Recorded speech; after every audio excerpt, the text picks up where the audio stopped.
Hi everybody, it's Beth Wee in the Koinonia Kitchen, and I'm going to tell you something personal today. But let me start with a story that started a long time ago. A couple thousand years ago, for example, Christ and his buddies were sitting by the Sea of Galilee, and they asked him to teach them how to pray. Whether you believe that's a story or a truth, I don't care. Listen up. The prayer he came up with has been heard by millions. And the words have been celebrated personally, religiously, academically, every way you can, really. But what about those last couple lines before the closing? They always made me think, what?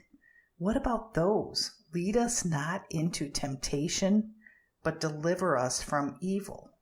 When we could ask anything of creational power, the creational power that made the universe, why would we ask that? Well, I'm going to tell you something personal. I might have found part of the answer to that question, and I don't like it.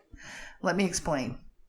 I've been eating a fairly straightforward diet for years.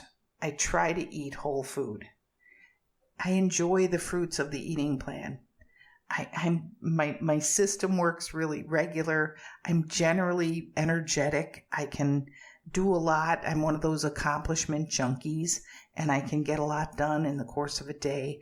And most of the time I feel good. But recently, some refined sugar sneaked back into the mix, and some flour. And those two things make me break out in wanting more. I have an allergic reaction. It's true. I crave more. And ever since the moment of the ingestion, my mind has been screaming at me for more. Sweets and pastries and breads that I wouldn't even notice 2 weeks ago are suddenly temptations. A can of soda? I don't drink soda. I haven't drank soda in years. But all of a sudden, your can of soda looks really good to me. I'm a water girl. Oreo cookies. Are you kidding me? An Oreo cookie? I want fresh baked bread, toasted with butter on it. What is an Oreo cookie to me? How about this one? Chewing gum at the checkout counter. Chewing gum. I don't chew gum. That's just not my shtick. But my mind is telling me it might have sugar. It might release this craving that I have. So, I'm recognizing a mental obsession coupled with a physiological craving, and I'm aware that that coupling accompanies most hardcore addictions. It seems that years away from refined sugar have not negated the progressive nature of the compulsion.